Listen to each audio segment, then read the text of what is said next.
Oke, kita lanjut. Bahasan kita yang utama adalah slow release teman-teman pada malam hari ini. Bahasan utama kita. Namun juga ada produk pendamping ya yang juga kita nanti akan referensikan karena produk pendamping ini juga sekarang sudah dalam ranah R&D, Research and Development, dan juga proses perizinan. Ada fotosintesa dan juga ada ekosida. Kita akan langsung masuk. Kayaknya kita masuknya dari fotosintesa dulu ya. Fotosintesa dan slow release ini sejatinya adalah produk yang sama, namun dibedakan jenis kemasan karena perbedaan fungsi gitu ya, perbedaan eh, teknologi untuk memudahkan petani untuk menggunakan pada tanaman-tanaman tertentu. Oke, kita akan mulai dari fotosintesa. Fotosintesa adalah pupuk ya, pupuk dengan teknologi tepat guna, di mana pupuk ini mengandung 36 unsur hara dan mineral di dalamnya mampu menciptakan proses fotosintesis yang dibutuhkan oleh tanaman, sudah dilengkapi dengan humid acid sebagai pembenah tanah dan hormon GA3, gibberellin auxin-cytokinin, yang merupakan hormon pemicu pertumbuhan. Kita lihat keunggulannya, yang pertama salah satunya mengandung 36 unsur hara dan mineral, sehingga ini sangat lengkap sekali ya, tentunya akan sangat bagus buat tanaman. Meskipun demikian, yang tertera di kemasan itu tidak nyampe 36 unsur hara, hanya 13 unsur hara yang tertera di kemasannya. Nah, mungkin nanti ada pertanyaan, saya jawab dulu sebelum Anda bertanya ya. Kenapa Pak tidak ditampilkan semua? Itu adalah bagian dari rahasia dari perusahaan untuk melindungi haki atau hak kekayaan intelektual sehingga tidak mudah ditiru oleh orang lain. Oleh karena itu yang kita tampilkan memang tidak semuanya. Kalau yang nggak percaya nggak apa-apa, nggak usah percaya karena slogan kita biarkan tanaman berbicara. Jadi nggak usah percaya ya. Oh benar nggak itu 36 nusantara ya? Kalau nggak percaya nggak apa-apa. Ya, kalau Anda percayanya cuma 13 sesuai yang di kemasan ya nggak apa-apa juga. Yang penting tanamannya senang, gitu ya. Kemudian keunggulan kedua adalah solubility, di mana ketika kita cairkan ya pupuk ini adalah pupuk organik cair gitu ya POC, di mana ketika kita cairkan nantinya dia akan mudah larut dan tanpa ampas. Jadi nanti akan kita semprotkan ya. Tidak perlu pupuk tambahan ya, termasuk pupuk kimia maupun pupuk kandang itu nggak perlu karena sekarang ini pupuk ini sudah pupuk jadi, tidak perlu difermentasi lagi, tidak perlu tambahan gula, tidak perlu tambahan air tebu, tidak perlu tambahan apapun, dan di dalamnya sudah mengandung mikroba pembenah tanah. Jadi ini juga bisa menyuburkan tanah. Bahkan bisa menaikkan pH, ya, pH tanah ya, per 2 strip ya, 1 sampai 2 strip sebenarnya itu butuh 4 sampai 6 saset ketika kita aplikasikan ke tanah, maka dia bisa meningkatkan pH tanah. Kemudian kalau tidak sengaja kita cairkan kemudian sisa karena terlalu banyak mungkin, maka teman-teman ini tidak ada masa kadaluarsanya ya. Nah, yang sekarang fotosintesa ini sudah terdaftar ya di Kementan, itu sudah ada nomor pendaftarannya ya, namun belum 100% keluar apa namanya ya, printnya. Tapi sudah terdaftar di Kementan, cuma kita lagi nunggu mungkin hitungan hari ya.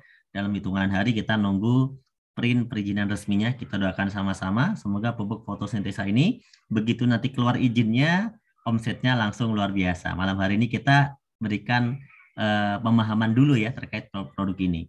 Kemudian cara aplikasinya sangat mudah. Satu saset ya cukup kita biangkan, kita sobek, kita masukkan ya ke 1 liter air menjadi biang. Kenapa kita masukkan ke 1 liter air dulu? Supaya mudah untuk dibagi, gitu aja intinya. Kalaupun nggak mau dimasukkan ke biang dulu, ya nggak apa-apa gitu. Jadi langsung ke tangki ya silakan aja. Tapi pasti lebih susah, lebih mudah kalau dijadikan biang 1 liter dulu ya. Jadi satu saset ini kita jadikan 1 liter misalnya untuk jadi biang, kemudian baru kita nanti aplikasikan ke tangki. Jadi satu saset ini bisa jadi 4 tangki semprot. 4 tangki semprot itu per satu tangkinya antara 15 sampai 20 liter ya. Itu rata-rata. Jadi ini satu saset bisa jadi untuk 4 tangki gitu ya. Menggunakan air biasa aja airnya. Yang penting airnya tidak mengandung kaporit. Dan airnya juga TDS-nya juga bagus ya. pH-nya di atas 5. Kemudian tinggal kita semprotkan sesuai luasan lahan. Nah, kalau Pak itu satu saset bisa untuk 4 tangki, itu bisa untuk berapa lahan? Sebenarnya jawabannya ya tergantung kebutuhan Anda gitu loh.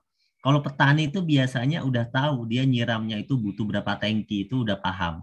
Kalau petani, kalau yang bukan petani praktek siram sendiri. Satu tangki itu bisa buat lahan berapa meter gitu kan. Tergantung cara nyiramnya juga, betul nggak? Tergantung tanamannya juga. Kalau nyiramnya lama-lama atau sedikit-sedikit kan beda. Oleh karena itu, intinya satu saset bisa untuk 4 tangki. Ya, paham ya? Pak, kalau misalnya padi 1 hektar butuh berapa? Padi 1 hektar itu butuh 10 sampai 12 saset sampai panen. Jadi kalau 1 hektar itu butuhnya 10 sampai 12 saset. Nah, nanti kita ada rumusnya. Kita semprotkan sesuai dengan kebutuhan luasan lahan. Nah, cara nyemprotnya disemprotkan ke stomata atau ke mulut daun. Biasanya kebanyakan stomata itu lebih banyak berada di bawah daun. Atau bisa juga disemprot ke akar tanaman. Akar tanaman itu yang terdekat ya bisa di bagian batang bagian bawah ya. Itu akar tanaman di sekitar pohon. Itu akar tanaman. Kemudian perhatikan SOP-nya. Sebelum kita menyemprotkan pupuk, SOP-nya adalah saat Anda olah lahan, pastikan Anda cek pH tanahnya dulu. pH tanah itu sebelum kita tanam, sebelum kita nanti nyemprot pupuk, sebelum kita tanam, pH tanah ini harus kita ukur dulu. Dan standarnya pH tanah ini harus di atas 5 kalau pengen menyerap nutrisi. Kalau pH-nya di bawah 5, maka dia tidak bisa menyerap nutrisi. Oleh karena itu, olah lahan, naikkan pH-nya, baru kita tanam, baru kita mupuk begitu, ya. Jadi pH tanah kita naikkan dulu. Kalau yang pH tanahnya sudah bagus, Pak, bagaimana? Kalau yang pH tanahnya udah bagus ya, langsung kita semprotkan ke tanamannya saja. Kita nggak perlu nyemprot tanah untuk menaikkan pH tanah, karena tanahnya sudah kondisinya sudah lumayan bagus, gitu kan. Kemudian kalau misalnya kita mau menaikkan pH tanah butuh berapa saset? 4 sampai dengan 6 saset dalam luasan kurang lebih 1 hektar, ya. Kemudian itu menaikkan 1 sampai 2 strip pH saja ya. Menaikkannya 1 sampai 2 strip. Kalau alternatif yang lain kalau Anda ingin menaikkan pH yaitu dengan kapur dolomit. Kemudian itu aja simple. Nah, ini cara pemupukannya. Yang pertama cek pH tanahnya. Target pH-nya yang diutamakan tuh 6 sampai 7, itu yang paling bagus ya. Kemudian kita cairkan pupuknya, 1 saset tadi bisa untuk 4 tangki. Kalau misalnya 1 hektar, itu ada kolom tabel 1 hektar ya. Penyiramannya rata-rata kalau tanaman-tanaman seperti padi atau tanaman-tanaman holti gitu ya. Tanaman-tanaman yang memang umurnya di antara kisaran 120 hari gitu kan. Itu kita penyiramannya di sini kurang lebih 4 kali penyiraman. Bisa sampai 5 kali, tetap masih bisa. Tapi 4 sampai 5 kali ya. Di sini saya tabelnya menggunakan tabel 4 kali penyiraman. Penyiraman pertama yaitu saat keluar tunas antara hari pertama sampai hari ke-7. Penyiraman pertama. Kemudian penyiraman yang kedua adalah 15 hari. 15 hari setelah penyiraman yang pertama. Kemudian penyiraman ketiga, ya, kemudian umur 30, penyiraman keempatnya umur 45. Jadi kalau anggap saja hari pertama nyiram, berarti hari ke-15, hari ke-30, hari ke-45. 4 kali kita menyiram padinya, gitu ya, menyemprot atau nyiram padinya. Kemudian berapa saset, Pak? Pas siraman pertama kita gunakan 4 saset. 4 saset ya, per 1 saset kan bisa jadi 4 tangki. Jadi kalau 4 saset itu bisa jadi kurang lebih 16 tangki. 4 saset, pas kedua kalinya hari ke-15 kita pakai cuma 2 saset. Hari ketiga kalinya kita pakai 2 saset lagi hari ke-30. Hari ke-45 bisa pakai 2, bisa pakai 4. Jadi kalau misalnya Anda pakai 2, berarti total yang Anda gunakan cuma 10 saset. Tapi kalau Anda mau pakai 4, berarti yang Anda gunakan bisa totalnya 12. Pas ya, satu paket ya. Satu paket kalau di PT BIS kan 12 saset ya. 12 saset fotosintesa. Nah, boleh nggak Pak lebih? Misalnya saya pakai 4, 4, 4 semua, boleh. Jadi pertama 4, kedua 4, ketiga 4, keempat 4 gitu ya. Jadi totalnya 16. Itu boleh ya. Ini untuk fotosintesa. Kemudian kemudian kita masuk ke slow release. Slow release ini sama dengan fotosintesa, manfaatnya juga sama, intinya buat meningkatkan kesuburan tanah, kemudian biar tanamannya makin bagus gitu kan. biar panennya juga makin bagus hasilnya, ya, terpenuhi nutrisinya. Perbedaannya adalah Pilosollorilis ini dispesialisasikan untuk tanaman batang keras seperti misalnya sawit, kemudian durian, kemudian apa rambutan, kemudian apa lagi mangga, kemudian dan pohon-pohon yang lain. Intinya pohon-pohonan ya, tanaman batang keras. Nah, ini nanti menggunakan Pilosollorilis ya. Pilosollorilis ini sama dengan fotosintesa, dia pupuk majemuk ya, diprioritaskan untuk tanaman batang keras. Kemudian, nah kelebihannya apa lagi? Kelebihannya sangat cocok untuk kita gunakan di wilayah-wilayah yang agak sulit dengan ketersediaan air. Maksudnya sulit gimana? Karena contoh Anda punya perkebunan yang luasnya ribuan hektar. Kalau kita harus nyiram dengan air yang begitu banyak, ya mungkin agak kerepotan. Bukan nggak ada air, tapi agak kerepotan. Oleh karena itu dengan adanya Pilosollorilis, ini cara aplikasinya cukup mudah. Cukup kita satu saset Pilosollorilis, ini kita lobangin pakai pisau bisa, pakai paku bisa, pokoknya dilobangin acak, kita tanam di sebelah pohon, kurang lebih jarak 1 jengkal lah di sebelah pohon, tanam secukupnya, ya tidak harus dalam, ya secukupnya, yang penting ketutup aja, tanam secukupnya. Nah, itu aja caranya, satu pohon satu saset, gitu ya, simpel nggak? Dan ini bisa buat nutrisi cadangan makanan selama 3 bulan. Itu teman-teman ya, kurang lebih seperti itu penjelasan dasarnya. Selanjutnya teman-teman, kita akan langsung mulai ke tanya jawab. Sebelum masuk ke tanya jawab, saya akan langsung sapa guru saya, yaitu Pak Raden. Assalamualaikum Pak Raden. Waalaikumsalam, sebentar. Oke, Gap, sebentar, Gap. Oke, ditunggu Pak Raden. Oke teman-teman, Pak Raden sudah hadir bersama kami ya. Suaranya kenceng apa kecil ya? Kenceng lah suaranya lah. Masa kecil? Oh kenceng tuh, kata Pak Riwan kenceng. Kalau yang kecil dikencengin. Yang kecil caranya volumenya dimaksimalkan Pak. Dimaksimalkan volumenya. Memang kalau Zoom itu harus dimaksimalkan ya. Kalau Anda nggak pakai headset. Nah, yaudah sesuai sinyal masing-masing berarti ya. Ada yang kenceng, ada yang kecil ya, sesuai sinyal masing-masing. Oke, teman-teman. Oke, saya akan mulai membaca pertanyaan-pertanyaan ya. Nah, tapi sebelum pertanyaan kita nunggu Pak Raden dulu. Teman-teman jangan bertanya dulu lah ya. Karena nanti pertanyaannya nggak kebaca sama saya kalau belum udah bertanya, betul nggak? Jadi kita mulai dari yang paling bawah nanti ya. Jangan bertanya dulu. Kita tunggu penjelasan dari Pak Raden dulu biar lebih maksimal. Nanti Anda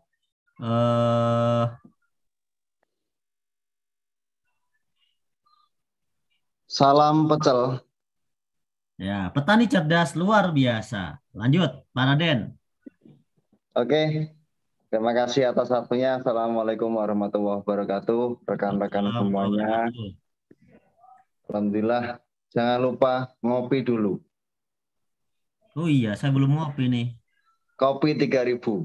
Kopi komunitas petani idaman 3.000. Tinggalkan riba, bangkitkan usaha. Oke. Alhamdulillah. Rekan-rekan semuanya yang saya cintai, pada malam hari ini kita bisa bertemu lagi di forum yang luar biasa ini, dihadiri sebenarnya lebih dari 1.000 kan, dibatasi 1.000, mungkin saat ini dibatasi 1.000. Ini menandakan bahwa antusiasnya dari teman-teman semuanya. Alhamdulillah kita sampai saat ini sebenarnya masih bersama-sama dalam tahap riset dalam penjualan di PT BES. Saat ini saya sering menyampaikan ke rekan-rekan semuanya, saat ini ketika hadirnya produk-produk baru ini, kita saat ini masih masa-masa peregangan. Untuk slow release pun saat ini masa-masa pemanasan. Tapi alhamdulillah dari masa-masa itu sampai saat ini sudah terjadi penjualan yang alhamdulillah cukup signifikan, cukup luar biasa sekali, dan ini saya berharap awal yang luar biasa karena dimanapun di narasi agropertanian itu potret ke depan adalah hasil dari saat ini. Kenapa seperti itu? Karena potret pertanian itu ketika pemupukan hari ini itu efeknya bisa langsung dan berjangka. Lah kenapa distributor pupuk dan pabrik pupuk rata-rata selalu mengupdate terkait formulasi? Karena potretnya pasti terus meningkat. Karena peningkatan itu hasil pemupukan hari ini, misal efeknya mungkin sebulan, 2 bulan, 3 bulan ke depan. Sehingga kita bisa tergambar potret penjualan saat ini. Ketika saat ini sudah mencapai 15, bahkan kemarin 20.000 up ke atas per hari, terkait slow release, berarti potret Anda, potret-potret semuanya bisa tercapai untuk ke depan, bisa berlipat-lipat ganda. Kenapa seperti itu? Karena menurut kajian saya sendiri, kajian kami itu terkait dengan produk slow release ini insya Allah bukan satu-satunya, saat ini sudah banyak orang yang sama-sama serupa menciptakan solusi yang lain. Namun gagasan yang baru ini, kenapa seperti itu? Kita membangun narasi teknologi tepat guna, karena kita menganggap bahwa inilah solusi yang sebenarnya dari masalah-masalah yang muncul di pertanian Indonesia ini, kita hadir sebagai solusi teknologi tepat guna. Nah, kenapa seperti itu? Karena melihat potret saat ini, apalagi di dunia sawit, berapakah jumlah hektar, juta hektar sawitkah yang ada di Indonesia terpotret, apalagi saat ini slow release sudah bukan cuma di Indonesia, sampai ke Malaysia, sampai ke Brunei, sampai ke negara-negara tetangga yang insya Allah produk anak kampung, anak negeri yang saat ini insya Allah menjadi go internasional. Amin.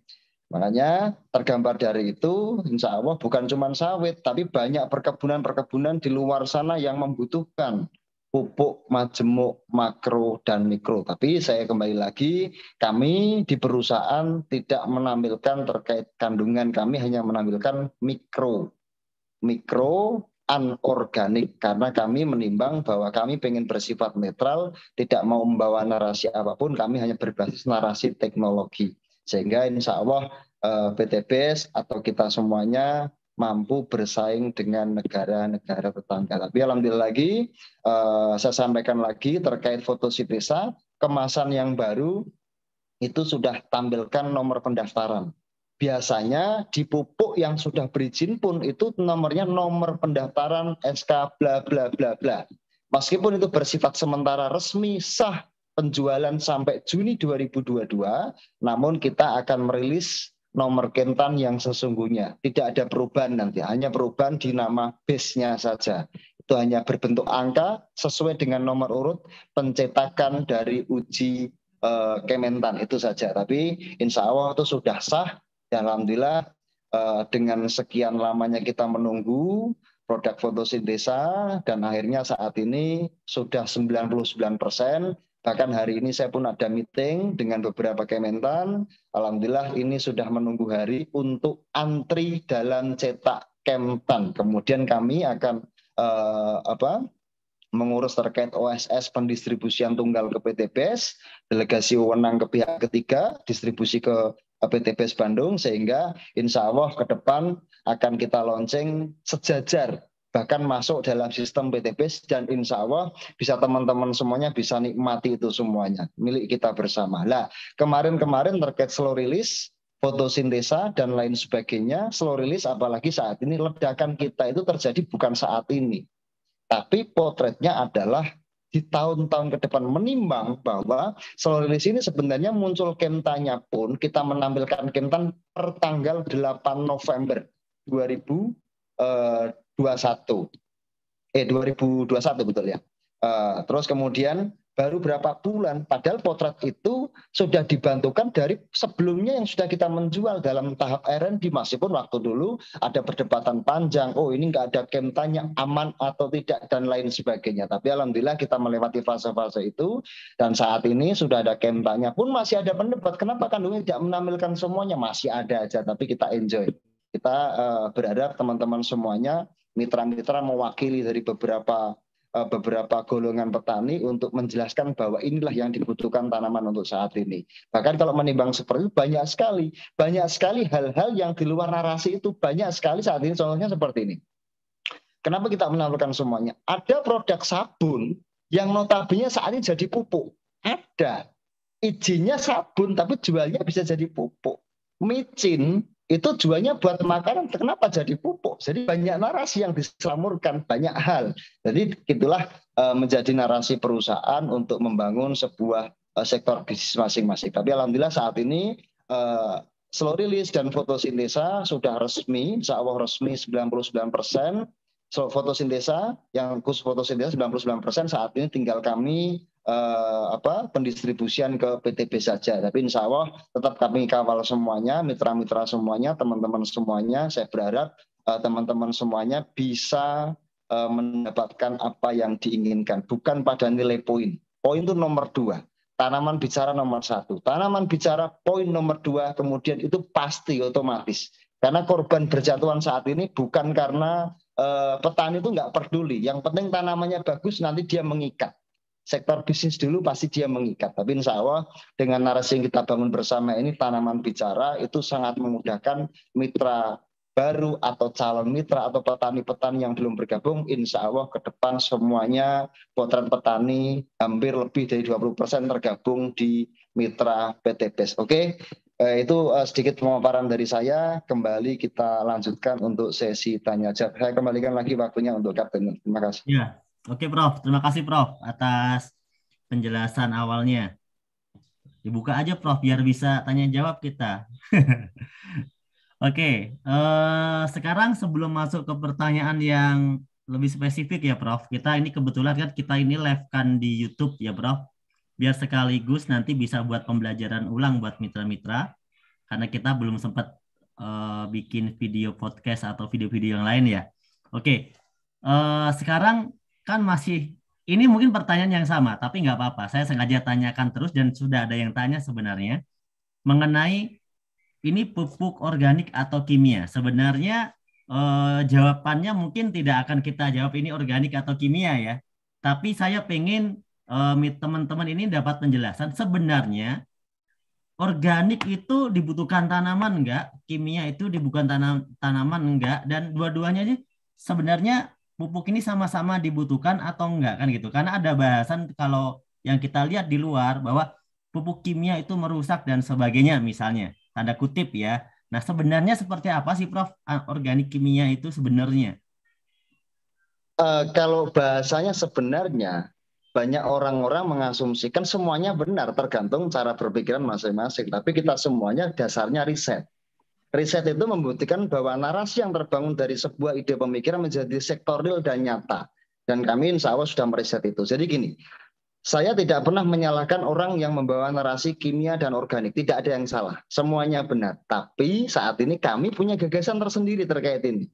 Makanya ketika orang membawa narasi organik, banyak gini, kita menimbang seperti gini.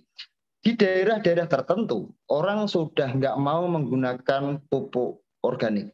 Kenapa? Karena waktu itu ada narasi yang terbangun, bentuknya seperti ini. Ayo kita menggunakan pupuk organik, kita menggunakan pupuk kandang. Nyatanya, ketika semuanya saat ini ada acuan waktu itu, saya masih ingat banget, tanam bawang dalam 1 hektar menggunakan 20 ton pupuk kandang. Padahal tempat kami itu harga pupuk kandang per kilo 1.000. Artinya 20 juta hanya dibuang ke tanah. Menurut saya kurang tepat guna, menurut saya gitu. Tapi saat ini ternyata kemudian hari muncul penyakit namanya fusarium. Kenapa? Saya tidak pernah membenci namanya pupuk kandang. Apabila tidak tahu caranya, kembali lagi cara, berarti hanya tidak mengetahui petani ini. Banyak narasi yang terbangun seperti itu. Padahal pupuk yang tidak difermentasi dengan benar, pupuk kandang itu mengandung zat-zat yang tidak dibutuhkan tanaman, justru merugikan tanaman. Ada yang diuntungkan, ada yang dirugikan, tapi mudorotnya menurut saya lebih banyak. Kenapa? Karena tidak tahu difermentasi, munculnya fusarium terbanyak dari pupuk kandang yang tidak difermentasi, menimbang bahwa pupuk kandang ada 2 narasi. Yang pertama virus atau badan bakteri. Virus bisa diubah jadi Yakult sehingga dibutuhkan tanaman. Lah, bakteri munculnya fusarium seperti Ganoderma, turunan dari jamur fungi itu banyak sekali. Makanya saat ini itu kenapa kami punya alasan kami bukan membenci pupuk organik, tidak. Kami semua dari bahan-bahan organik. Terus itu sudut pandang bahwa saat ini kita harus membangun narasi di mana kita membenahi tanah kita. Masalahnya harus tahu dulu kita. Masalah di Indonesia kita tahu. Masalah di Indonesia tanah kita itu rusak, betul-betul rusak. Saya pun menyadari itu. Tanah kita benar-benar rusak karena berkoloni.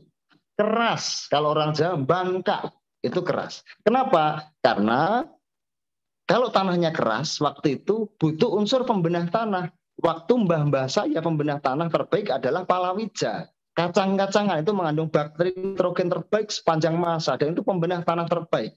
Tapi saat ini sudah nggak ada. Saat ini sudah jarang sekali kita menemui tanaman palawija, meskipun setelah tanam padi, besok palawija. Kenapa? Karena tanahnya keras, berkoloni, sehingga ditanami pun tidak kurang bagus. Lah berarti tanah kita rusak. Masalahnya adalah menggunakan pupuk kimia. Lah masalahnya gimana lagi? Karena gini, menurut acuan saya sendiri, pupuk kimia itu dibutuhkan tanaman. Ingat, dibutuhkan Mungkin tanaman. maksudnya kimia anorganik gitu ya, Prof ya. Takut ada yang protes. Anorganik. Ya, anorganik.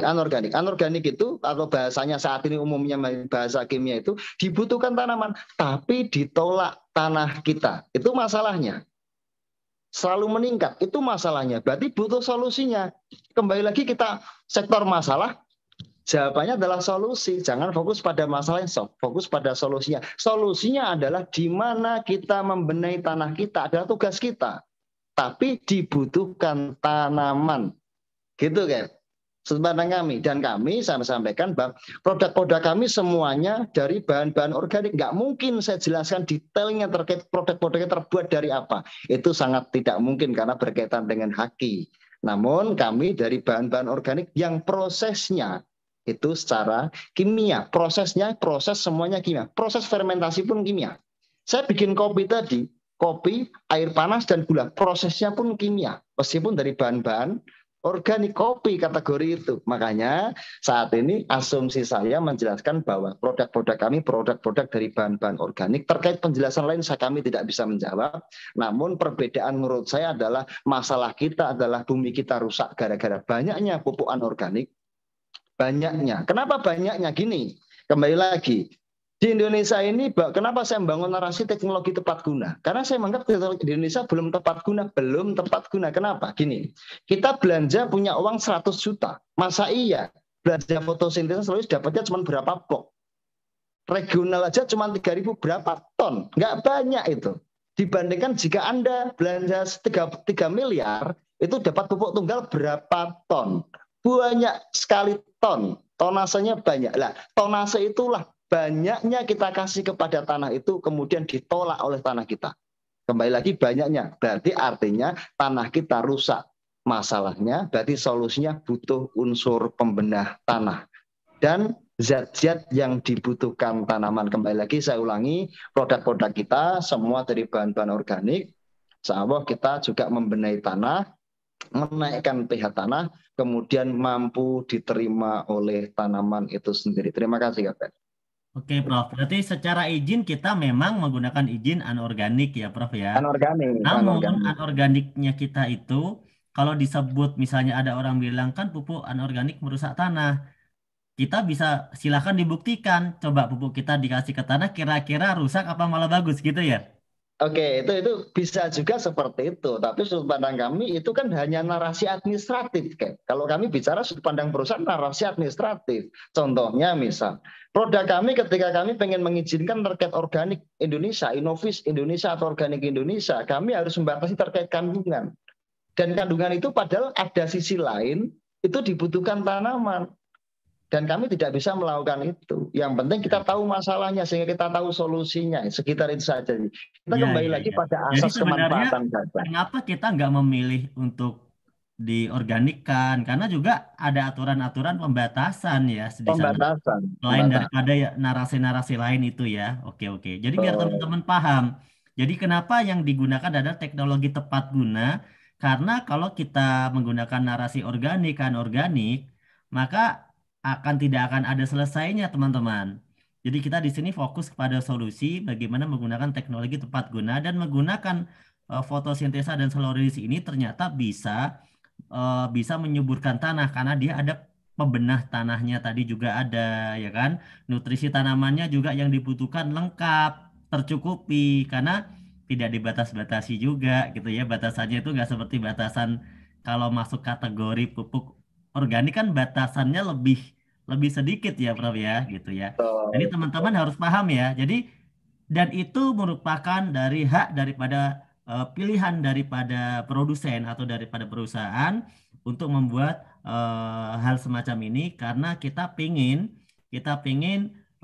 benar-benar bisa lebih berguna gitu ya, lebih berguna dan benar-benar bisa diterima di semua lini, bisa diterima di semua lini. Oke, ini ada yang tanya, ini termasuk salah satu leader yang memang sudah sering WA sama saya. Saya akan kasih kesempatan dia tanya. Nah, di sini khusus spesial buat Pak Yuda ya. Pak Yuda hadir, Pak Yuda. Selamat malam Pak Yuda. Ya, Fadil Cap. Selamat Ya, malam. Pak Assalamualaikum Yuda. warahmatullahi wabarakatuh. Assalamualaikum warahmatullahi wabarakatuh. Mohon maaf, Cap Nurholis sama Prof. Paraden. Eh, Perkenalkan, nama kami Yuda Erlangga, leader dari NTB dan Kalimantan Timur. Prof, terkait dengan apa yang dijelaskan oleh Bapak tadi, sebenarnya sudah terjawab sih.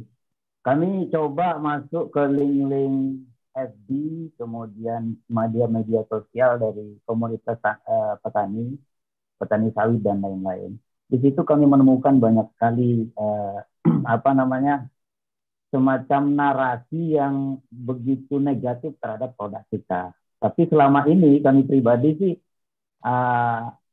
menjawab dengan seadanya atau tidak mencoba untuk melewati batas gitu, Prof. Terkait dengan pertanyaan yang sering ditanyakan adalah bahwa dalam kemasan pilostrulis itu terdapat di situ hara makro dan mikro. Yang tertulis di kemasan itu hanya mikronya saja, sementara makronya tidak ada. Nah, selalu mereka bawa narasi jahatnya dengan menanyakan tentang makro. Padahal kami sudah sampaikan, pernah juga dijelaskan oleh Captain Nurkolis, bahwa untuk makronya itu berkaitan dengan hak intelektual. Nah, tapi tetap saja kita di ini. Nah, terkait dengan hal itu, Prof, banyak sekali mitra-mitra PTBS juga yang berada di grup-grup FB itu, narasinya justru berlebihan sehingga menimbulkan kekonyolan bagi kita semua. Bahkan jadi bulian di grup-grup yang ada. Bukan hanya satu grup yang ada di FB maupun di media sosial lainnya. Sehingga penting sekali mungkin ini, Prof, bisa dilakukan semacam kuliah umum secara keliling. Mungkin dari ujung barat sampai ujung timur oleh para formulator, baik oleh Prof, terutama ini di Kalimantan Timur itu pilostrulis ini peluangnya luar biasa besar, tetapi kalau dilihat dari potensi ancaman dari akibat dari perang dagang gitu ya, kalau kita bisa bilang perang dagang, ini narasinya luar biasa, playing victimnya mengguncang psikologi para mitra yang ada di bawah. Jika proses sosialisasi atau kuliah umumnya hanya mengandalkan Zoom, secara psikologis kami perhatikan banyak sekali mitra ketika membuka Zoom, setelah itu ada kesibukan lain, ada anaknya menangis, ada keluarga atau istrinya atau suaminya yang memanggil, sehingga tidak begitu fokus mendengarkan pembekalan yang diberikan oleh Prof kepada para mitra. Karena ujung tombak dari proses perdagangan dari produk-produk unggulan yang kita punya adalah kami para mitra yang ada di lapangan. Ujian-ujian yang kami terima luar biasa, Prof. Kami kan bukan profesor nih. Sementara profesornya ada di pusat, kami ini langsung berhadapan sama orang yang ingin perang sama kami. Nah, itulah istilah pertempurannya itu, Prof. Sehingga kami juga kemarin minta bantuan ke Captain Nur untuk NTB dan Kaltim, karena antusias para mitra. Mungkin di sini mitra-mitra saya juga banyak yang membuka Zoom. Memohon kesediaan secara pribadi, ini memohon kesediaan dari Prof Pak Raden untuk mengisi kuliah umumnya di NTB tanggal 19 Februari. Itu permohonan kami kepada Profesor secara khusus.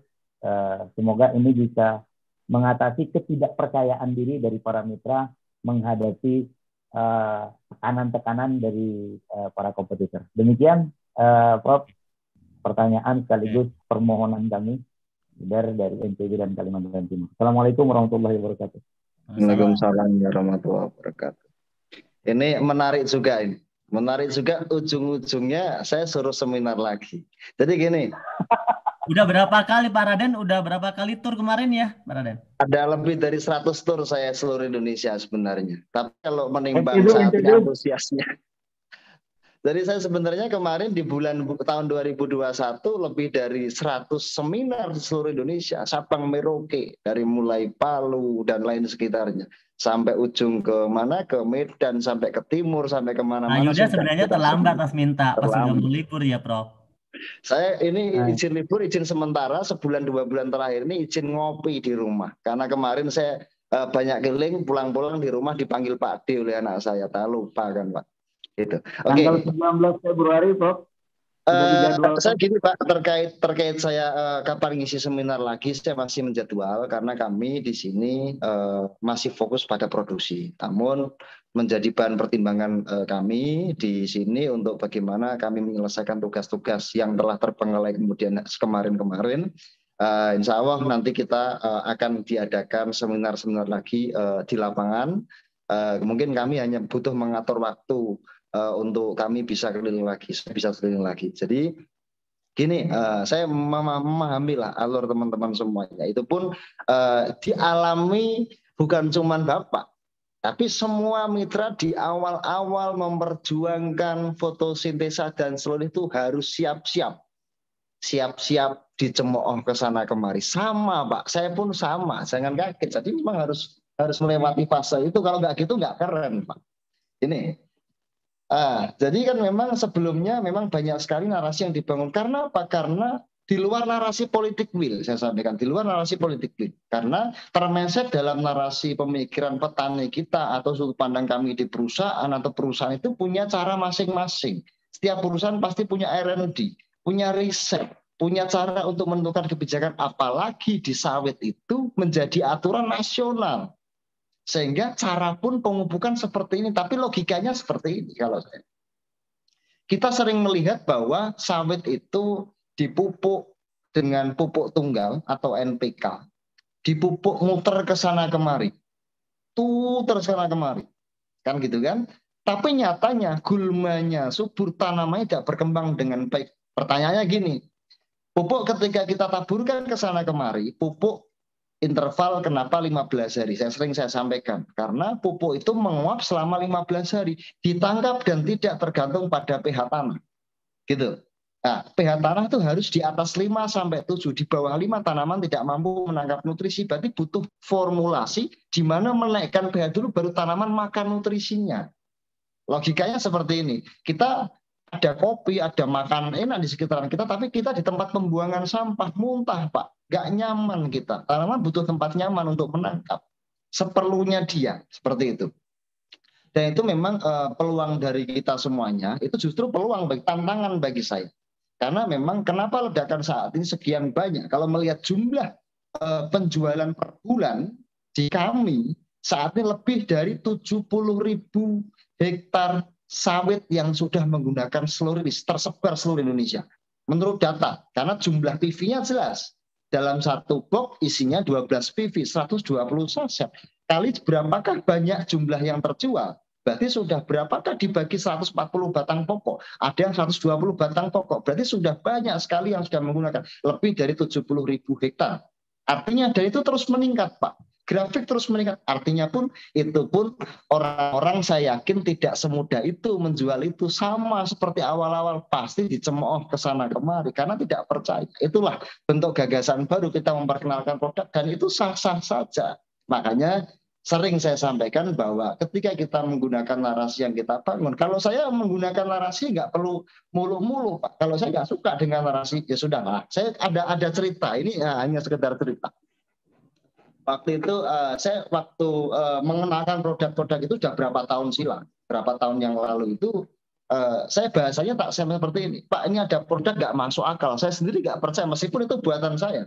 Tak coba waktu itu produk ini nggak masuk akal, katanya tanaman yang tidak berbuah nanti lama-lama nggak lama berbuah lagi Pak. termasuk sawit. Masa saya pun nggak percaya, ayo kita buktikan bersama. Itu narasi yang tak bangun waktu itu.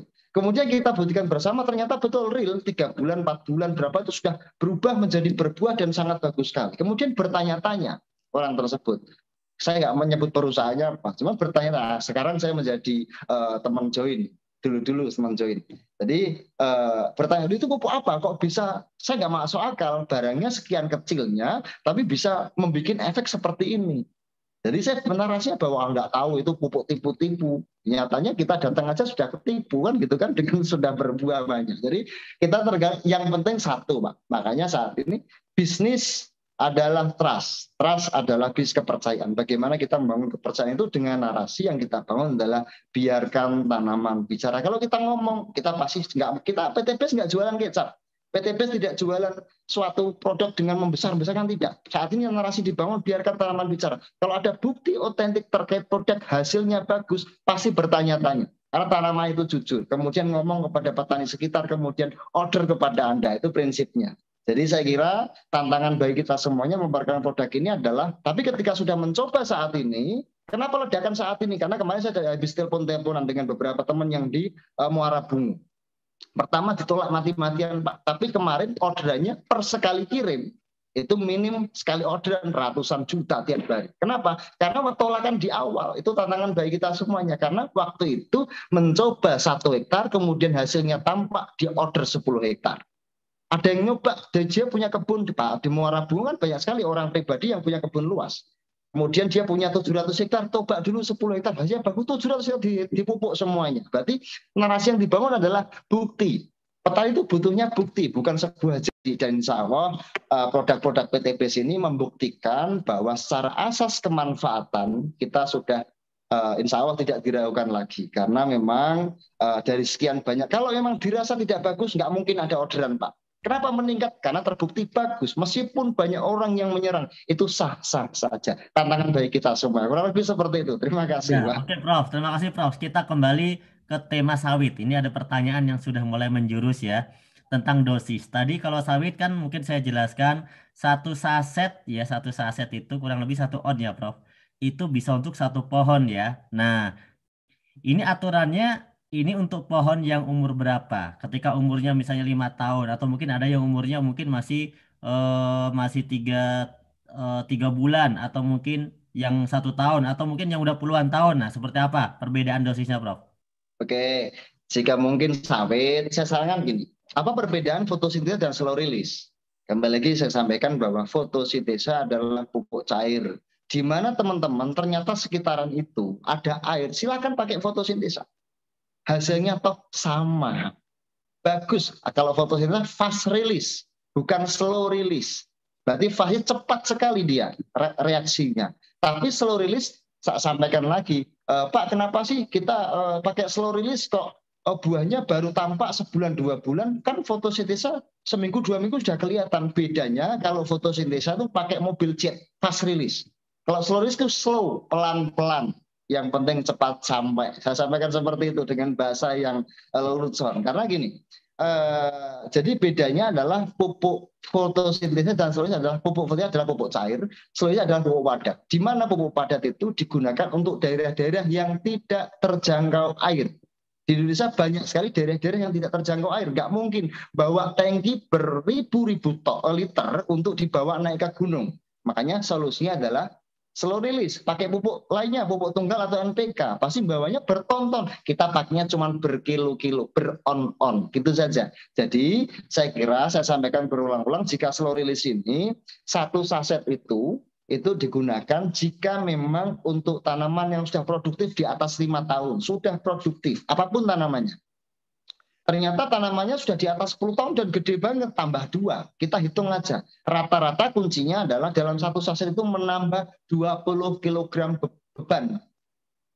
Bobot hasil. Contohnya bisa alpukat dipupuk 1 saset dalam 3 bulan sekali. Sekali panen dia menambah bobot sekitar 20 kg. Kita hitung worth it. Kembali lagi kita ajarkan terkait dengan prinsip dagang. Disediakan seperti ini. Alpukat per kilo 25.000. Jika 10 kilo, hasilnya meningkat 20 kilo. Dalam satu set menambah 20 kilo, berarti tambah sekitar 500.000. 25 dikali 20, berapa itu? Sekitar 500.000. Investasi Anda itu kurang lebih 12.000 sampai 25.000. Misal harga HET, harga eceran tertinggi sekalipun. Berarti masih menghitung nilai worth it. Itu cara pakai menghitung terkait efisiensi. Nah, terus kemudian terkait dengan cara pakai, jika memang tanamannya masih kecil, cukup 1 cendok aja, atau menggunakan cukup 1 gayung kecil fotosintesa, atau disemprot dikocor kira-kira 1 bulan sekali jika batang besar. Atau jika menggunakan soloist, dibuka aja dikasih 1 sendok, itu cukup kurang lebih 1 bulan sampai 1,5 bulan sekali. Namun jika ditanam bersama kertasnya, kertasnya pun kita pakai paperweight. Paperweight itu kita berarti organik, ramah lingkungan, pecah semua larut dalam air tanpa kandungan plastik, tidak melukai bumi kita, sehingga kita pun tanam pun aman. Tapi jika tanamannya masih di bawah 5 tahun, belum tidak produktif, menggunakan cukup 1 sendok teh atau 1 sendok 1 sendok makan, itu aja. Jika mungkin menghitung efisiensi lagi, ternyata Pak, pupuknya kita terhitung menurut kami mahal, tapi kita gunakan pada karet. Kita hitung aja karet. Karet ada berapa dalam 1 hektar, misal 400 atau 600 batang pokok. Ya sudah, kasih 2 sendok saja. Tambahkan fotosintesa, 1 saset mata ini semprotkan yang dilukai. Gitu aja. Menghitung efisiensi lagi. Oh, durian saya musangking, Pak. Kalau saya pupuk 1 gimana? Ya sudah kasih. Kalau 2 gimana? Ya sudah dihitung. Kalau Anda musangking panennya 10 biji, beratnya 3 kilo, 1 kilonya berapa? Berapa ratus ribu? Worth it enggak? Menghitungnya seperti itu. Jadi menghitung kita, apapun itu kita bangun ke petani adalah menghitung pada prinsip dagang, nilai keuntungan. Kurang lebih seperti itu, Kapten. Oke, Prof. Lanjut, ini tentang fotosintesa ya. Kalau dari Haji Khoir, fotosintesa, dia cerita ya bagaimana terkait pupuk fotosintesa disemprot untuk padi dan petani ini turun ke tanah itu repot. Sebentar ya, petani tapi kok repotan ini ya. Selama ini mereka pakai pupuk kimia cukup ditebar.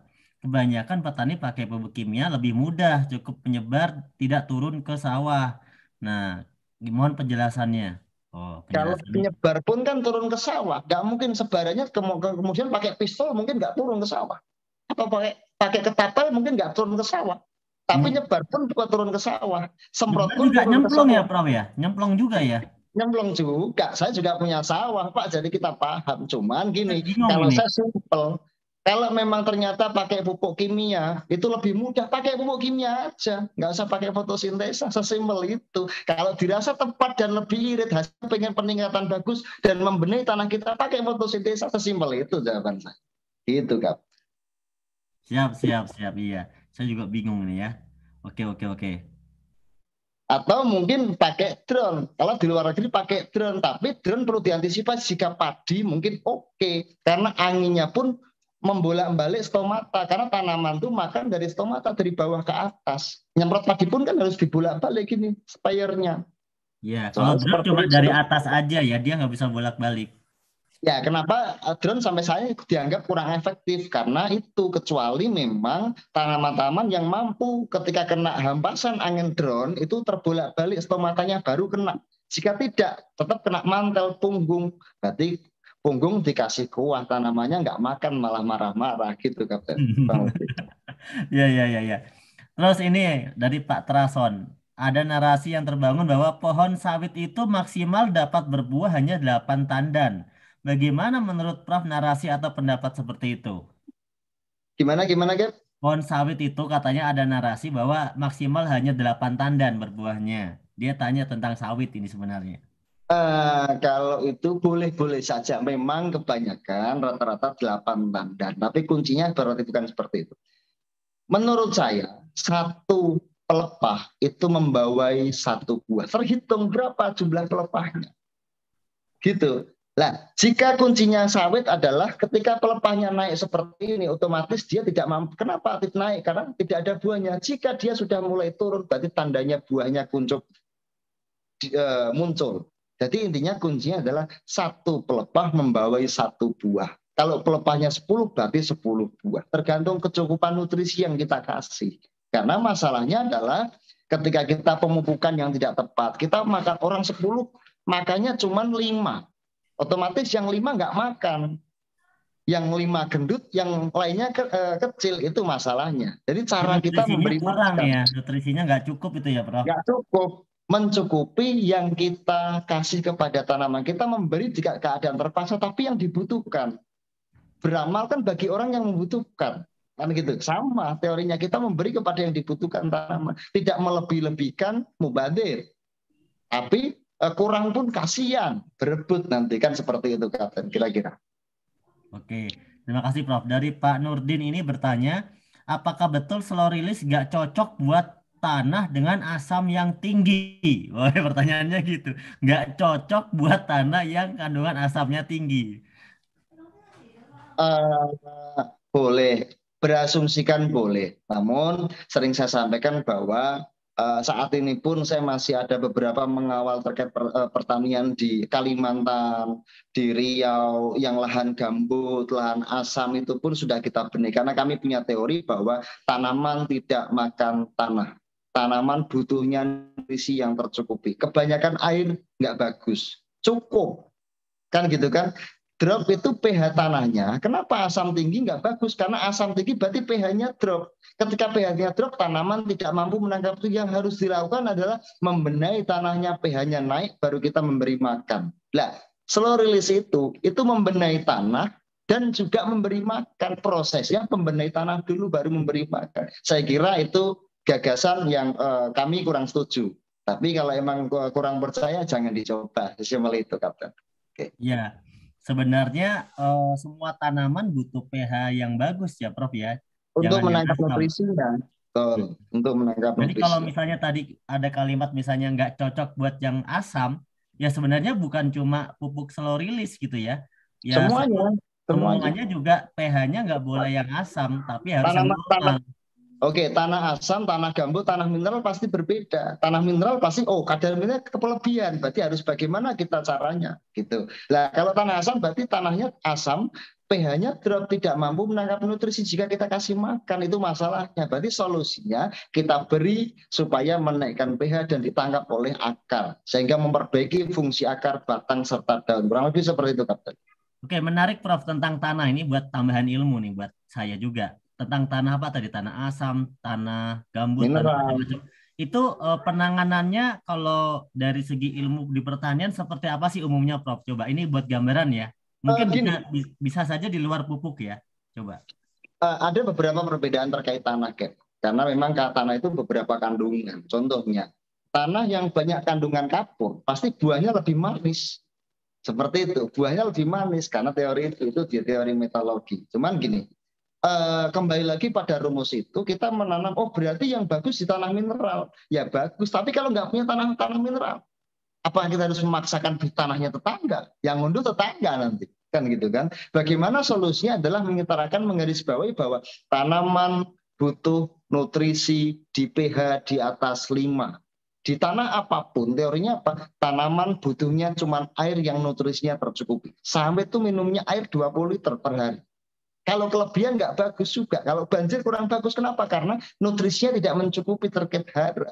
Nah, masalahnya berarti di tanah gambut, di tanah asam, di tanah mineral itu apapun, kalau tidak ada nutrisi yang cukup untuk tanaman itu, otomatis tanaman kurang berkembang dengan baik. Karena bagaimana kita memberi itu bukan hanya memberi, contohnya seperti ini.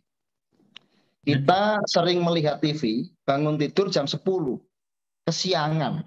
Tiba-tiba melihat TV iklan ada extra juice atau kerating deng. Seger itu, karena itu mengandung zinc, seng. Kita bangun jam 10, kita minum seger di badan, tapi lupa. Kita pagi belum makan nasi, belum makan karbohidrat, belum makan apa-apa, kita minum seng. Kita sehat, seketika itu kita sehat. Tapi lama-lama kurang baik. Nah, kita cara memberi pun kepada tanaman kadang seperti itu. Tanaman itu dikasih makan nasi-nasi terus. Apa-apa terus tanpa kita pelengkap. Lama-lama jenuh, tanaman itu kurang piknik. Akhirnya stres gitu, Kapten. Jadi kira-kira seperti itu analoginya. Gitu, kayak. Jadi yang paling gampang biar gak bingung, intinya pH-nya harus di atas 5 yang bagus gitu aja harus ya. di atas 5.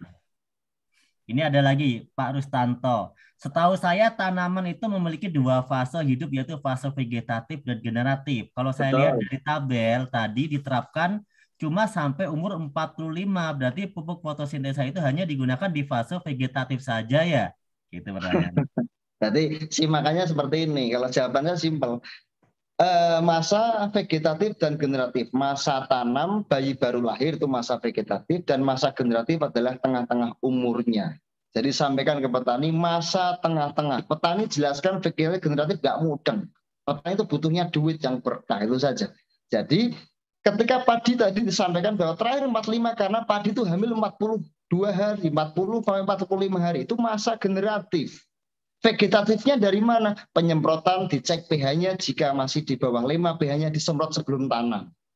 Ternyata 1-7 setelah pindah penjarangan ke lahan, pindah ke sawah, itu juga disemprotan. Itu masa vegetatif. Terus kemudian tengah-tengahnya di 45, intervalnya 15 hari. Kenapa 15 hari? Karena tanaman itu pupuk menguap 15 hari. Dia butuh stok untuk lanjutan 15 hari kemudian.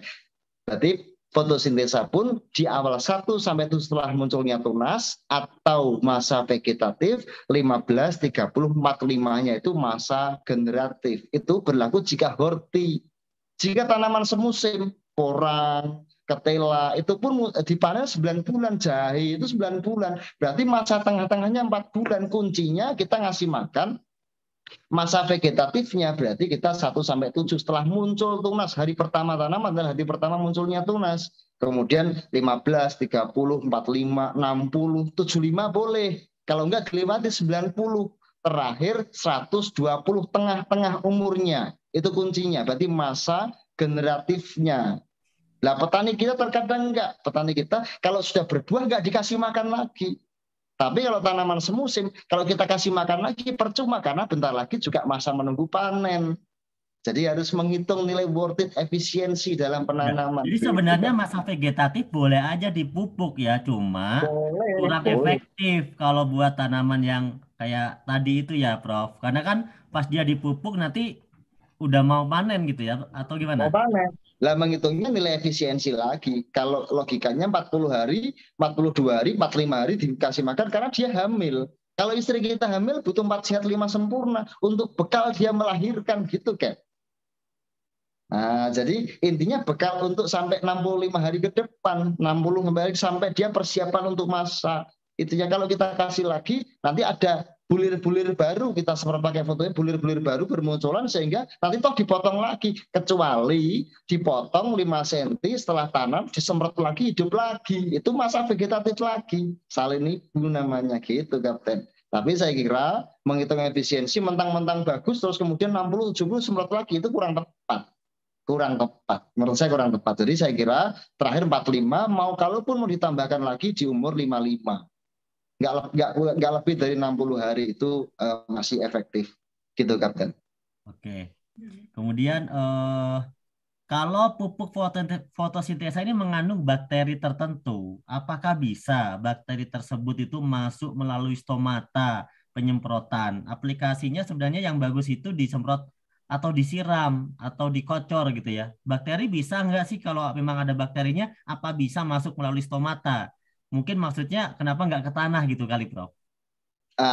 Jadi itu yang harus ini. Yes, saya ulangi lagi bonus terakhir.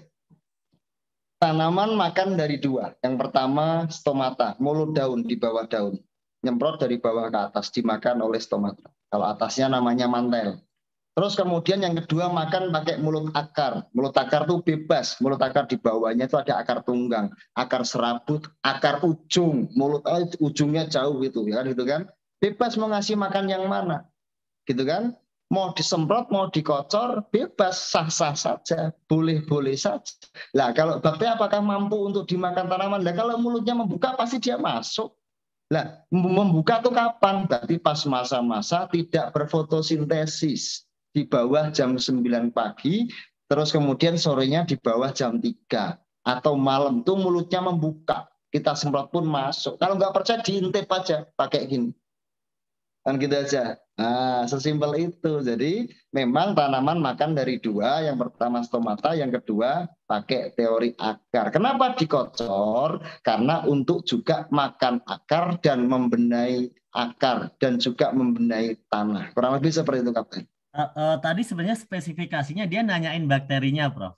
Oh, Apa bakterinya. bakterinya itu ikut nutrisi yang dari stomata juga, atau mungkin bakteri itu sebenarnya yang jatuh ke tanah aja gitu. Dia tadi nanyain bakterinya. Ya, beberapa bakteri juga dibutuhkan pada tanaman.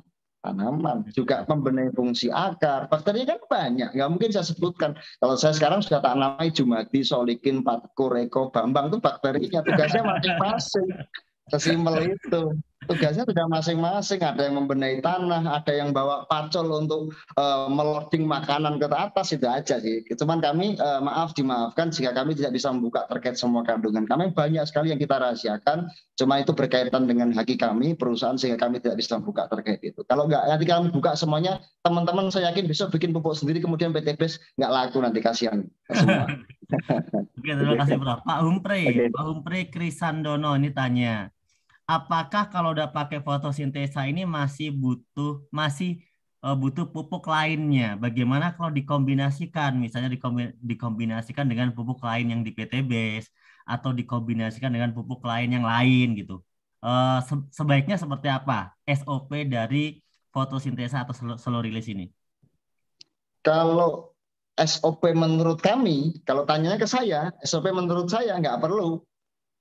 Tapi kalau teman-teman punya SOP sendiri, silahkan dilakukan. Tapi kalau tanya ke saya, nggak perlu, karena kami sudah melengkapi. Gini, kalau ternyata misal gini, saya dulu pernah bikin satu pupuk, hanya pupuk vegetatif saja. Ada orang yang komplain, Mas, kenapa sih pupuknya nggak di satu tempat terus ini vegetatif, dijadikan satu untuk melengkapi semuanya, majemuk untuk vegetatif dan generatif. Oh iya, salah lagi kan. Terus kemudian saya bikin pupuk satu lagi namanya pupuk generatif. Itu hanya untuk memacu pertumbuhan buah dan lain sebagainya. Mas, kenapa sih ketika bikin pupuk generatif nggak bikin vegetatifnya sekalian? Salah lagi. Sekarang ini sudah dibikin satu produk untuk melengkapi semuanya. Kenapa minta tambahan lagi? Minta dipecah lagi. Minta pecah lagi. Dan itu sah-sah saja. Kalau tanya saya, jawaban saya nggak perlu. Tapi kalau mau dilakukan silahkan. Kami tidak pernah melarang. Tapi kami punya SOP sendiri. Gitu, Kapten. Kalimatnya mah boleh, silahkan gitu aja. Boleh saja. Boleh saja. Oke. Paham ya teman-teman ya. Jadi menarik ini ya. Sebentar. Waduh, ini geser dulu pertanyaannya. Aduh, nyampe mana tadi ya? Turunkan. Oh, nggak usah. Ini pertanyaannya udah tadi ya. Kita cari yang lain. Ini tentang tanah-tanah udah. Nah, tentang Pak Kawit Widodo tentang jamur kuping dan jamur tiram. Anjurannya pakai fotosintesa. Baiknya disiram atau disuntikkan di plastiknya, Prof. Karena jamur tidak pakai tanah, tetapi pakai serutan kayu dari mebel. Mohon arahannya. Salam Semprot aja. Direndam boleh sebentar, sembari disemprot. Terpenting kalau jamur itu setelah dipanen langsung disemprot. Karena patahannya itu akan menyerap nutrisi. Dia butuh asupan untuk makan, untuk berkembang lagi. Kira-kira seperti itu, Kapten. Jamur. Jadi oke, disemprot dan begitu dipanen langsung semprot lagi. Langsung semprot lagi. Udah gitu aja. Kalau jamur saya kira, waduh, banyak sekali yang sudah mencoba dan alhamdulillah peningkatannya cukup luar biasa terkait menggunakan fotosintesa. Kira-kira seperti itu. Terus kemudian ini saya tadi ada melihat pertanyaan-pertanyaan apakah fotosintesa ini ada kadaluarsa. Saya menjawab itu. Ada, Pak.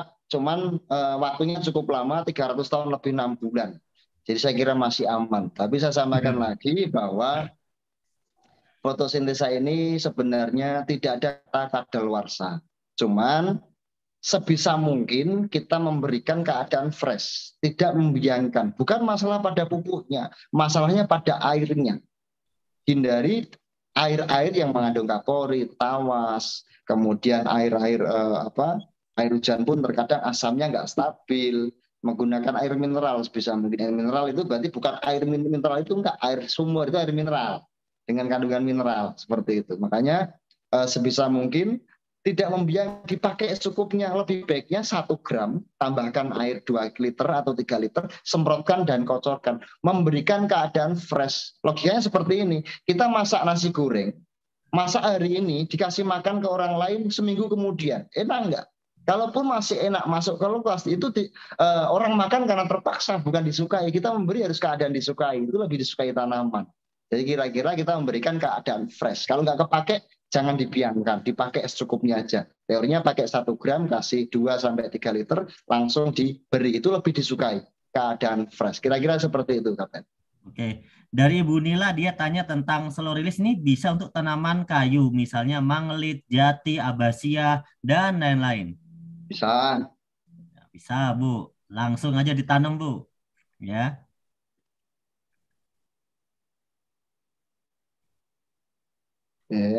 Oke, cerita yang lain lagi. Ini udah dijawab semua ya. Kalau yang standar-standar kita cari-cari. Malah testimoni. Wah, banyak testimoni nih. Nah, oke sekarang ini dari Pak Rido Gaul. Assalamualaikum Pak, mau nanya kalau mengaplikasikan buat pohon duren, butuh berapa kali penanaman sampai mulai berbuah? Mungkin ini kalau durian itu dimulai dari kapan, umur berapa, pasnya, ya aturannya seperti apa setiap umur duriannya gitu ya Prof. Dan sekaligus penjelasan tentang durian. Nah, sekalian aja biar. Kalau durian sih gini Pak, Bapak beli, besok ditanam. Dihitung harinya, 3 bulan lagi ditanam lagi, rutin. Udah gitu aja. Nah nanti terkait cara, namanya ada cara pruning, menghitung, kembali lagi saya ulangi, untuk durian itu kita harus melihat terkait satu, cek pH-nya. Sebisa mungkin durian itu dari pohon itu sekitarnya dibersihkan. Ditabur kapur dolomit boleh untuk menjaga pH-nya.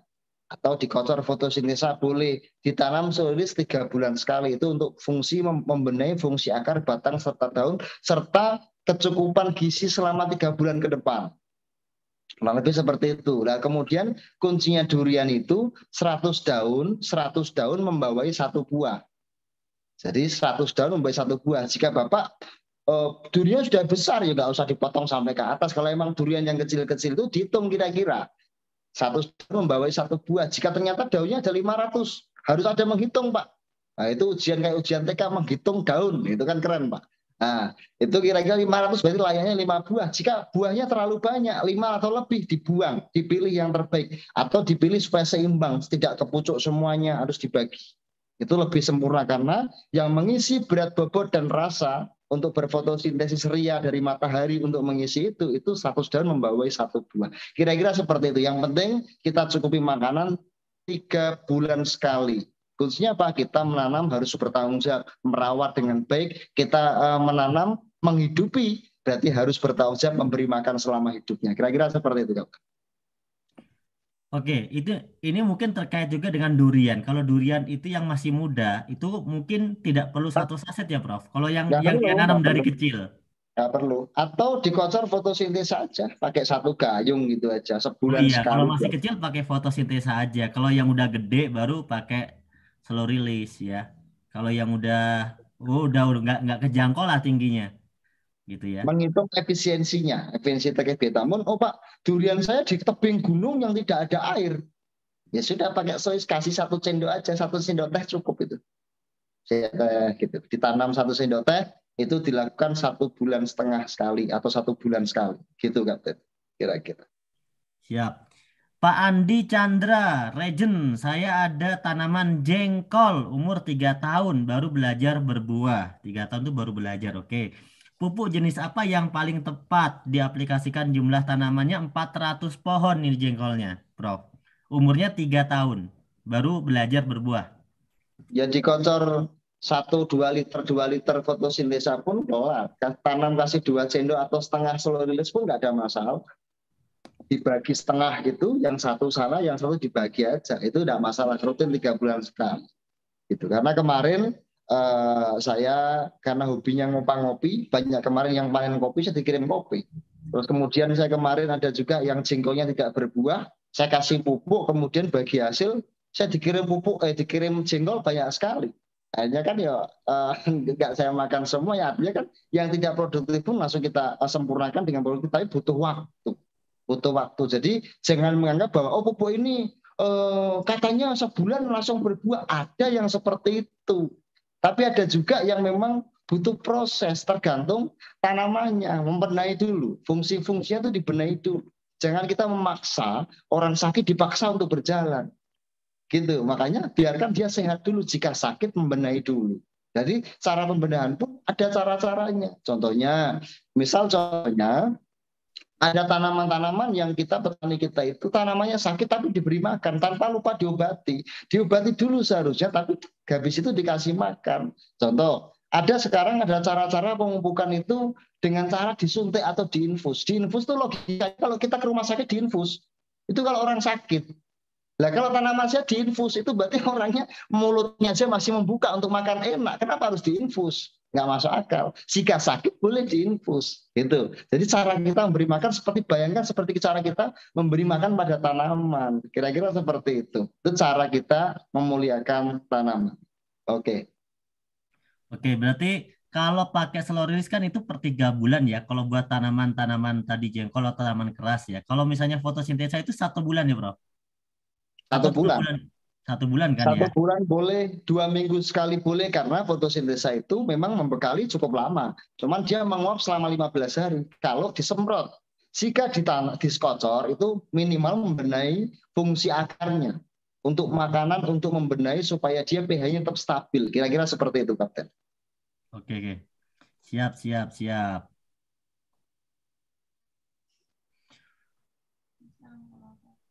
Kalau buat kelapa gimana, Prof? Nah, pohon kelapa mungkin nggak pernah berbuah gitu pohon kelapanya. Ini kira-kira problematikanya apa? Terus mungkin terapinya seperti apa nih? Kalau problemnya saya kurang paham, mungkin perlu ditelepon dulu apa masalahnya, apa putus cinta atau bagaimana, kan nggak tahu. Cuman kalau sekarang bicara pohon apapun, kembali lagi kalau tak tanya lagi, kelapanya selama ini dikasih makan apa tidak? Tanya. Kalau butuh belajarnya nggak pernah dikasih makan. Gratisan dari alam. Wajar kalau ngambek. Mau nggak dikasih makan, dia hidup lihat temannya lain pada makan, kita nggak kasih makan sendiri, wajar. Makanya solusinya kita beri makan, muliakan tanaman, itu saja. Gitu. Tanam slow release 3 bulan sekali. Kira-kira seperti itu. Kayaknya dia ngambek, merasa tidak diperhatikan ya.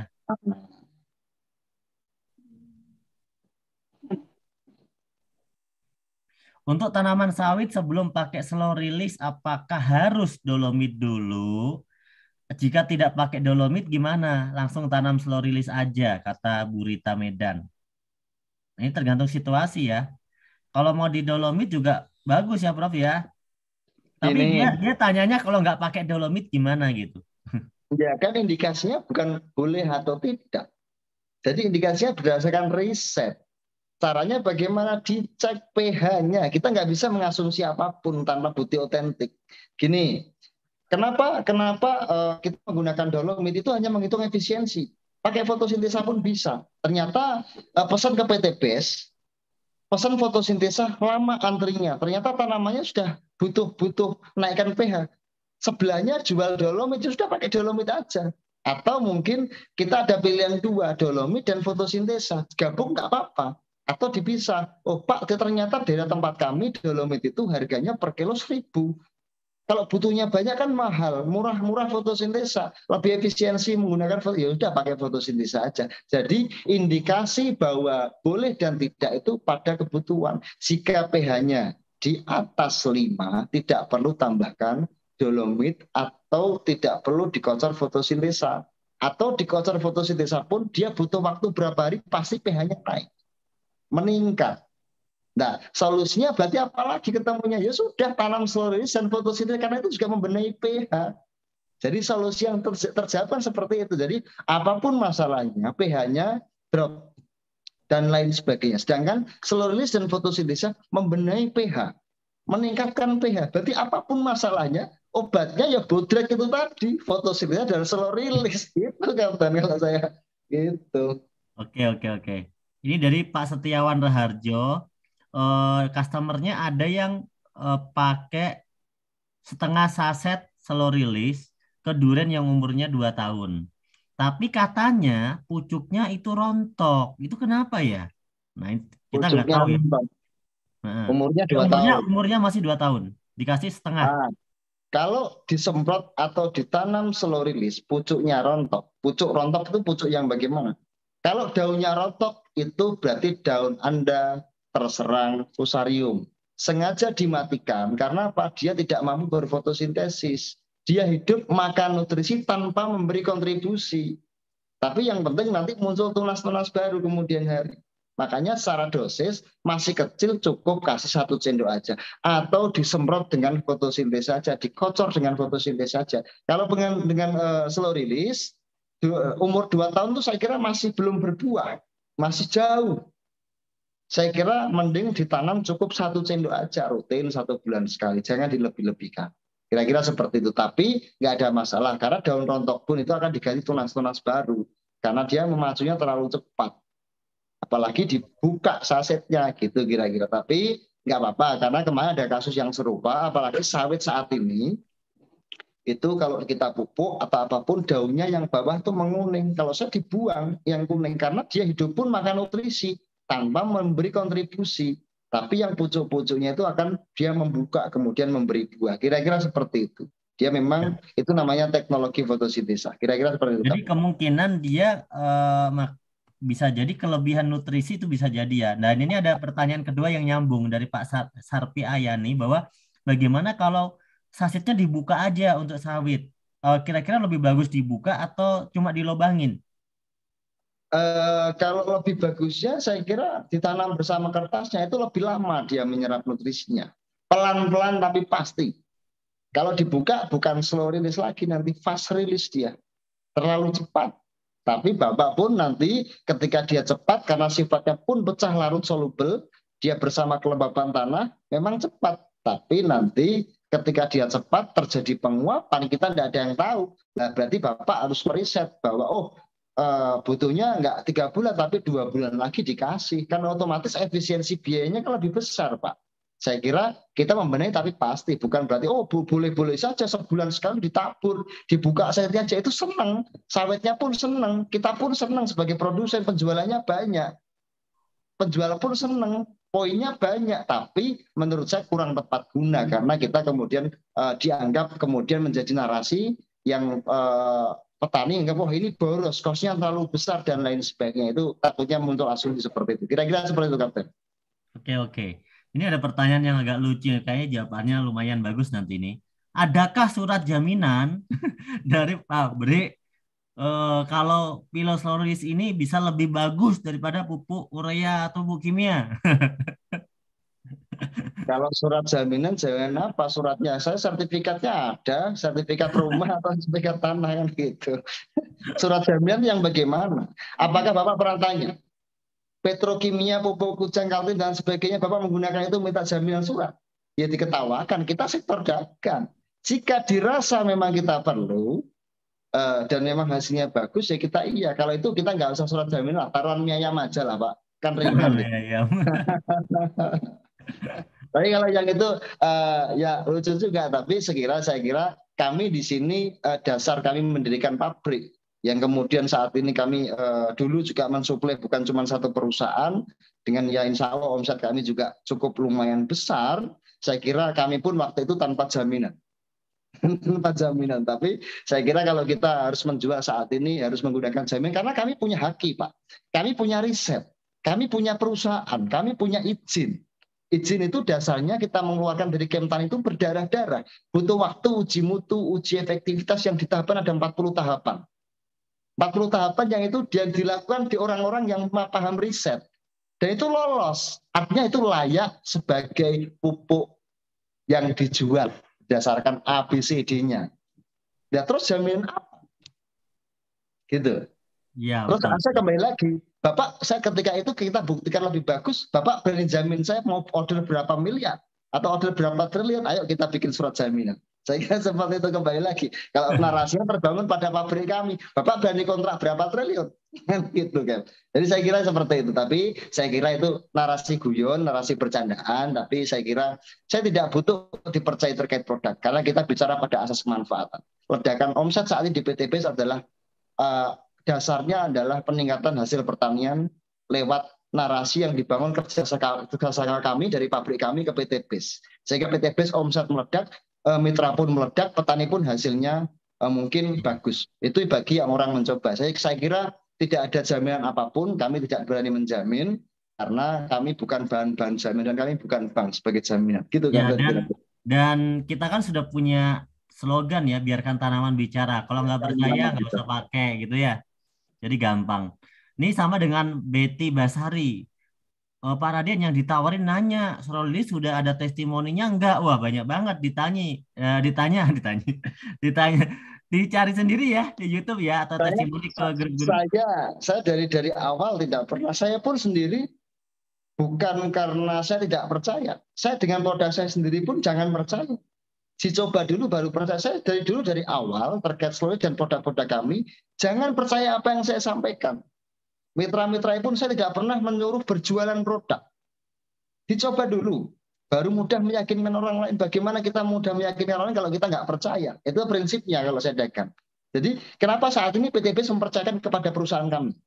Karena kami sudah mencoba secara riset dan ada bukti otentik secara asas kemanfaatan, sehingga kami saling menguntungkan, itu prinsipnya. Jadi artinya secara testimoni saat ini saya tidak menyimpan testimoni lagi, tapi saya kira cukup banyak sekali testimoni yang saat ini sudah digunakan. Bukan testimoni, Pak, demplot Pak. Kalau orang tanya ke saya pakai demplot, berarti kita nggak ada kontrak, berarti Anda tidak percaya dengan perusahaan kami. Berarti dasar itu bahwa demplot itu berarti nggak percaya, pengen percaya.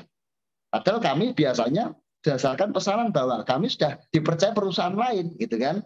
Dipercaya perusahaan PTBS misal gitu, seperti itu. Artinya kan saat ini dasar kepercayaan itu berarti berdasarkan asas yang bermanfaat. Jadi testimoni saya kira cukup banyak Pak, sudah beribu-ribu sampai saat ini mungkin sudah banyak sekali. Waktu itu saya masih megang grup itu sudah di angka lebih dari 22 sampai 23 ribu testimoni dan itu alhamdulillah zero komplain, tidak ada komplain dengan barangnya telat dan lain sebagainya. Terus kemudian saya sampaikan saya sampai saat ini memang nomor handphone saya yang terkait dengan nomor kemarin saya delegasikan ke perusahaan, admin yang memegang hanya penerima telepon hunting ke perusahaan dan kami mengawalnya mungkin via Zoom atau kita dampingi dengan seminar-seminar karena kemarin bukan saya nggak nyaman tidak, tapi saya butuh fokus pada suatu perusahaan sehingga kami tidak mungkin mengawal membalas satu persatu WA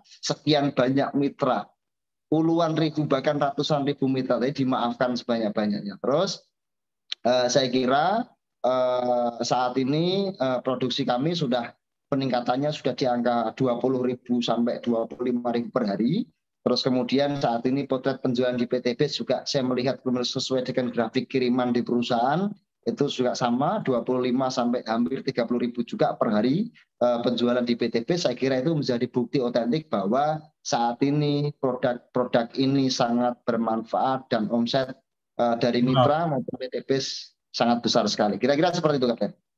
Ini ada yang tanya terkait ini ya, warna pupuk. Apakah memang ada perubahan warna, Prof? Karena ada beberapa mitra yang tanya katanya yang dulu sama sekarang warnanya beda. Isinya beda. Beda, karena dulu memang kita seharusnya kami memang, saya ada beberapa perusahaan, tapi saya mungkin menyebutkan, saya ada 11 holding, 11 perusahaan, dan memang ada beberapa itu di industri agro. Ada satu produk, saat ini satu perusahaan, dua perusahaan PT yang saat ini ke PTBS, seperti itu. Jadi memang kami mengatur terkait pola-pola perizinan dan administratif kami itu memang dengan cara-cara yang menurut saya itu sah. Jadi memang waktu awal dulu kita tidak menggunakan warna, saat ini warna karena kita kalau tidak menggunakan warna yang kita sepakati terkait Kentan, kami akan kena masalah. Karena kita harus SLF, standar layak fungsi, sesuai dengan uji Kentan yang berlaku saat ini. Saya kira dimaklumi terkait itu karena apapun itu kami sampai saat ini selalu meningkatkan dan menjaga kualitas terkait produk. Tidak melebih-lebihkan atau tidak mengurang-urangi sesuai dengan aturan yang berlaku. Kira-kira seperti itu, Kan. Oke, ini Pak Robert tanya berkali-kali nih ya. Dia tanya tentang tanah Papua masih perawan. Prof, berarti pupuk apa yang cocok dipakai? Mohon penjelasannya. Fotosintesa dan sois itu cocok untuk meminang dan melamar untuk tanah di Papua. Kira-kira seperti itu kata. Nah, udah dijawab ya Pak Robert ya. Tanyanya berkali-kali. Karena penjelasannya sekarang temanya fotosintesa sama slow release. Jadi jawabannya pasti fotosintesa sama slow release. Nggak mungkin dijawab pupuk urea ya kan? Izin bertanya kami dari Sulteng bagaimana dengan penggunaan apa ini ya? Kelapa biji yang umur kelapanya lebih dari 20 tahun dengan produk Pilosrolilis penggunaannya berapa kali dalam setahun dengan jumlah pohon kelapa lebih dari 100 pohon. Berapa bulan jangka pemupukan dalam pemupukan pertama? Oh. Caranya kalau saya simpel ini, ditanam slow release 3 bulan sekali, sembari dikocor pakai fotosintesa, 1 saset jadikan 60 liter, 1 tanaman 1 liter, 1 liter, 1 liter, itu slow release-nya 3 bulan sekali, fotosintesa dikasih 2 bulan sekali, itu sudah sip. Itu treatment karena umurnya sudah tua. Umurnya itu sebenarnya kelapa itu bisa berumur sampai 35 bahkan 40 tahun. Nah, itu masih masa-masa yang produktif 20 tahun itu. Masih bisa meskipun sudah sedikit tua. Tapi saya kira tanam slow ini di sekitaran akar, kemudian dikocor dengan fotosintesa 1 liter pun sudah aman. Atau kalau emang keberatan menggunakan slow release bisa dengan fotosintesa 1 saset jadikan 60 liter, kemudian dikasih 2 liter 2 liter rutin sebulan sekali, dah gitu aja. Nanti biarkan kelapa berbicara. Kira-kira seperti itu, Kak. Oke, jadi sebenarnya jawabannya berbagai macam tanaman itu intinya kalau Anda mau menggunakan slow release teman-teman, mungkin ini tidak akan terbaca semua ya pertanyaan. Anda garis bawahi apapun tanamannya, tanaman batang keras menggunakan pilo slow release itu dosis penggunaannya sama. Yang sudah siap berbuah, yang udah gede itu 1 pohon 1 saset. Gitu kan? Kalau yang masih muda bisa setengah saset. Kalau yang lebih muda lagi bisa 1 sendok gitu kan. Kalau pohonnya kecil ya jangan 1 saset kegedean gitu kan. Jadi disesuaikan aja ya Prof intinya ya dengan tanamannya. Karena kalau kayaknya kalau kita semua jenis tanaman ditanyakan jawabannya saya kira sama ya Prof ya. Untuk slow release ini. Sama. Saya kira sama. Jadi memang kita sederhanakan sesimpel itu. Jadi kan kalau tadi saya barusan membaca juga, apakah mungkin ini berpotensi untuk merugikan karena memang apa mungkin pupuk 1 on itu bisa melengkapi sekian banyak bla bla bla bla kan gitu kan. Kita kan yang terbangun adalah narasi teknologi tepat guna, kecil tapi pasti, kecil tapi cepat, kecil tapi berguna daripada besar harganya mahal, bertonton tidak tepat guna tapi membuang.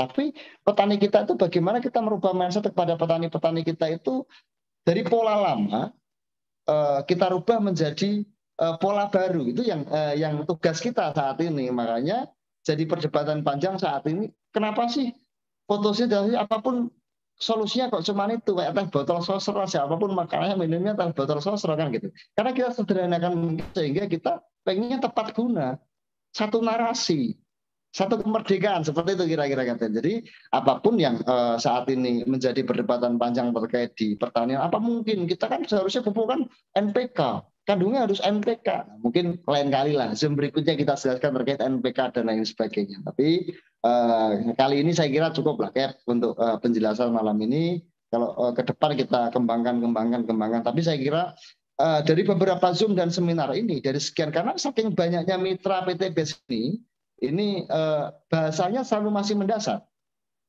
Saya kira bahasanya masih mendasar karena apa? Karena banyaknya orang yang masih belum paham. Saya kira dijelaskan 1, 2 kali, 3 kali, bahkan 10 kali pun itu baru tertanam dalam dada, termeset dalam dada. Karena pola-pola yang ditanamkan ini terlalu simpel. Karena saking banyaknya mitra, jadi pertanyaannya seputaran itu aja, pertanyaan basic. Tapi why not lah, tidak ada masalah. Saya kira, tapi yang pasti adalah saya pengennya produk-produk ini benar-benar kecil, satu narasi tapi melengkapi semua jenis tanaman. Kira-kira seperti itu, Kapten. Mungkin ini kita pasin aja ya Prof ya, biar sampai Ya. pas ya. Kurang dikit nih jamnya. Eh, kita bicara coba tentang bawang Prof. Gimana kalau tentang bawang, kemudian jagung, sama ya bawang sama jagung dulu. Bawang sama Oke. jagung, aplikasinya semacam apa knowledge-nya? Kalau pakai bawang dan jagung, saya kira menggunakan fotosintesa. Pakai fotosintesa pun bawang yang selama ini menggunakan panen raya pun sudah sering terjadi menggunakan panen raya fotosintesa. Jadi saya kira penggunaannya kemarin ada yang 15 hari, tapi saya sarankan 8 hari sekali atau 7 hari sekali penyemprotan. Karena bawang itu, jika bawang dari tanam benih itu 3 bulan, 120 hari. Namun jika dari bibit itu cuma 60 hari. 60 hari itu dilakukan kalau saya penyemprotannya 7 hari sekali penyemprotan. Penyiraman kan rutin, tapi penyemprotan nutrisinya itu 7 hari sekali untuk bawang. Dosisnya pun untuk bawang saya kira 1 saset tidak lebih dari 4 tangki.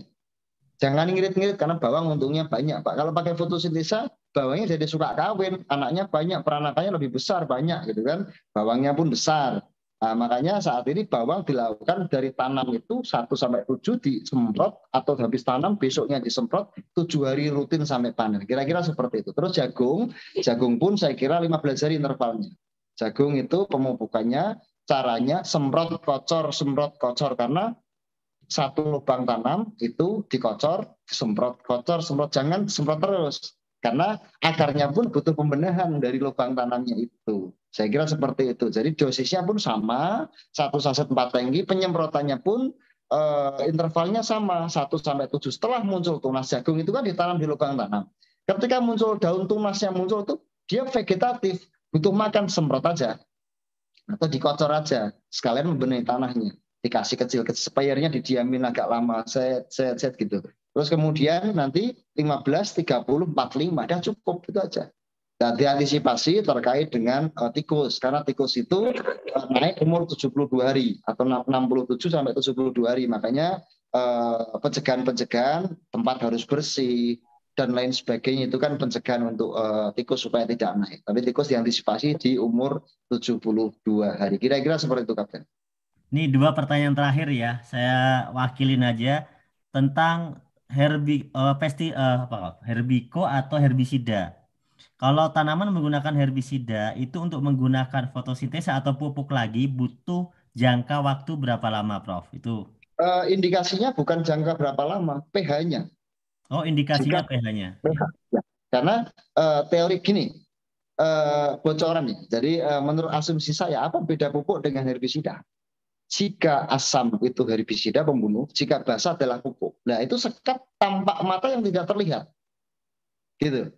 Makanya banyak pola-pola, ya maaf, ketika kita asamnya tinggi, nggak tahu disemprotkan daunnya terbakar, karena itu sudah menjadi pestisida dari kami.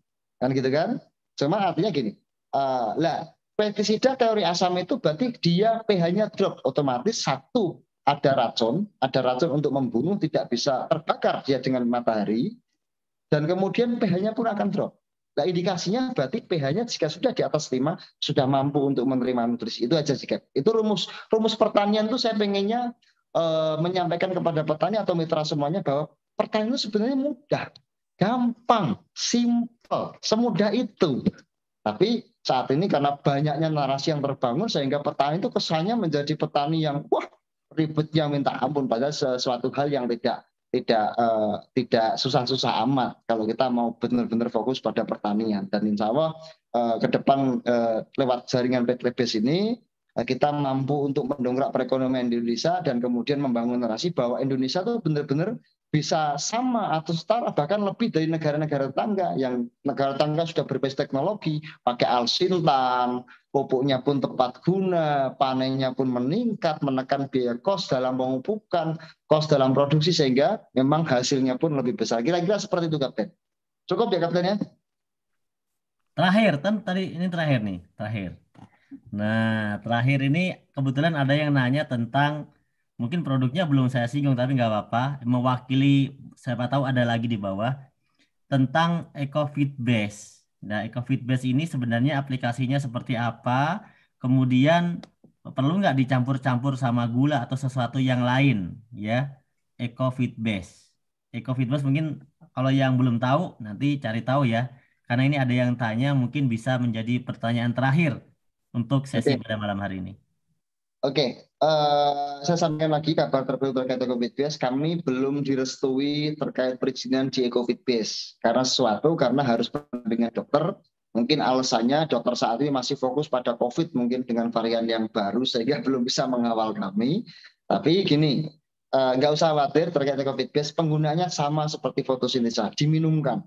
EcoFitBase dan fotosintesa itu bisa untuk ternak. Alternatifnya jika ternyata EcoFitBase tidak kami launching, bisa menggunakan fotosintesa. Bisa menggunakan fotosintesa. Nah, kita sudah sempurnakan betul bahwa dosisnya sama. 1 gram tambahkan 9 sampai 10 liter langsung diminumkan pada ternak. Fokus Kalau minuman pada ya, Prof. fokus minuman jika ternak, unggas fokus minuman. Saya tidak pernah mencampurkan, tidak menyuruh mencampurkan karena itu bagian dari food combination. Food kombinasi mencampurkan pakan. Ternyata kita salah. Yang kita campur nasi goreng campur bodrek kan nggak pas. Kan gitu, kurang disukai, nggak tepat. Biarkan dia tercampur sendiri di perut hewan.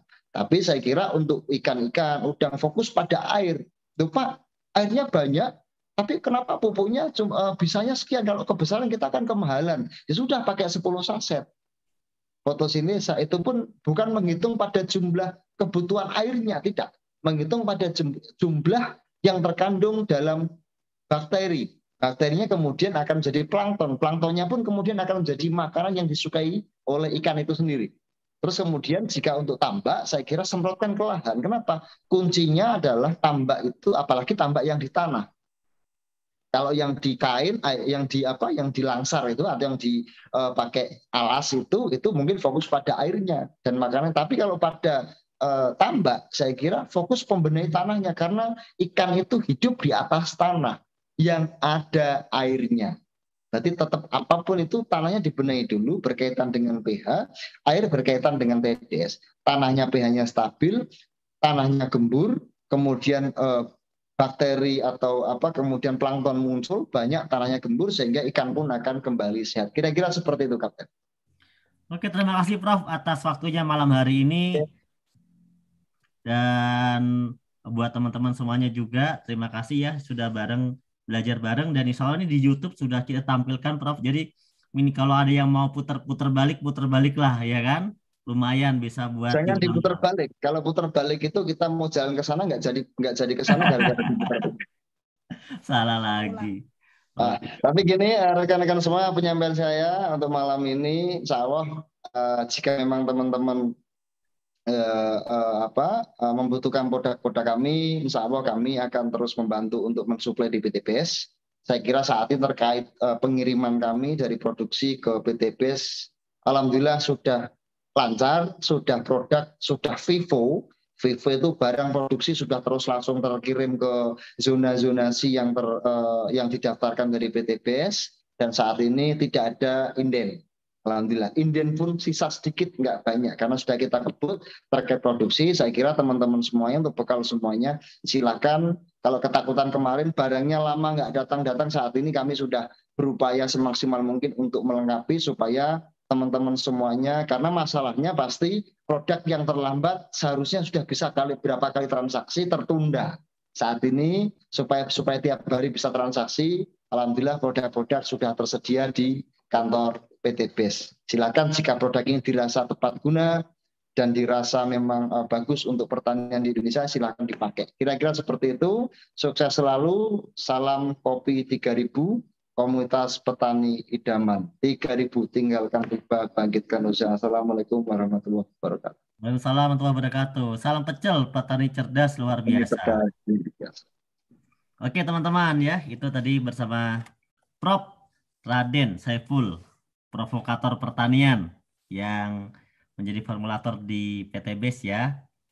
Dan teman-teman, produk sudah ready untuk slow release ya teman-teman. Slow release ini produknya sudah berizin resmi, sudah ada di dalam sistem, semuanya sudah lengkap, dan order langsung dapat produk tidak pakai inden. Ingat, langsung dikebut ordernya, nggak usah pakai rem lagi ya. Kalau kemarin-kemarin boleh ngerem, Karena kemarin-kemarin nginden sampai 1 minggu gitu kan, 2 minggu. Nah sekarang sudah tersedia. Hari ini order langsung Anda ambil ke kantor, langsung dapat produknya, gaspol. Nah oke teman-teman. Jadi jangan ditunda ya. Menurut laporan dari owner tadi, di kantor ini produknya banyak kok nggak ada yang ngambil gitu. Silahkan diambil buru-buru gitu ya untuk pillow slow release. Kemudian untuk fotosintesa sekarang ini sedang dalam apa ya finish daripada perizinan.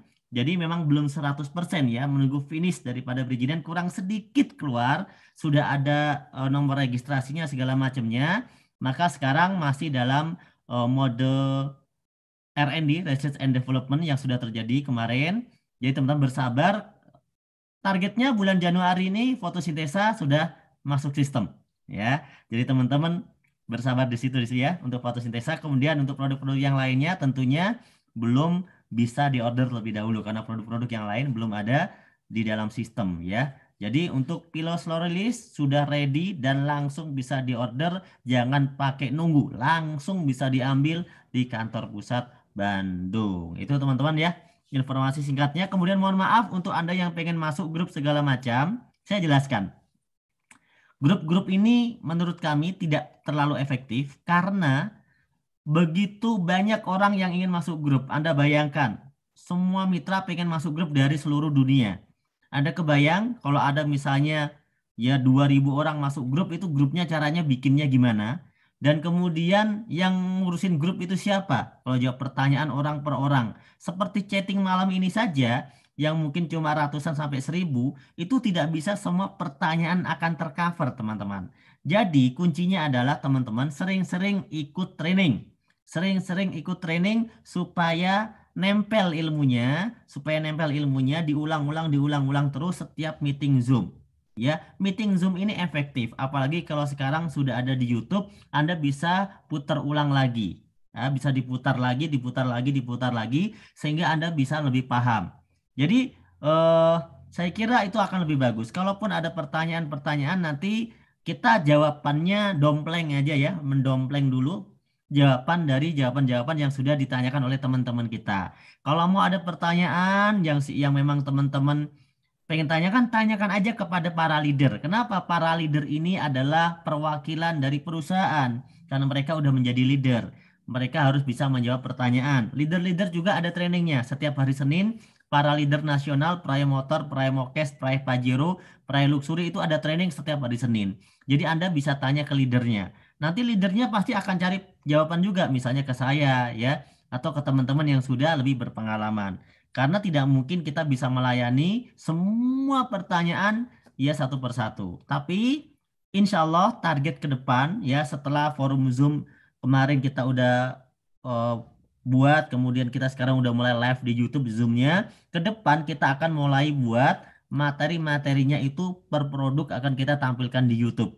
Namun sekarang Pak Raden sedang fokus dalam ranah produksi, mengklirkan fotosintesa terutama. Nanti setelah clear semuanya, semua materi akan kita siapkan di YouTube PT Best Corp ya. Sehingga teman-teman ingat, sebagai mitra PT Best, Anda akses harus sering-sering nonton pembelajaran di YouTube Best Corporation dan di website PT Best, bestworld.id.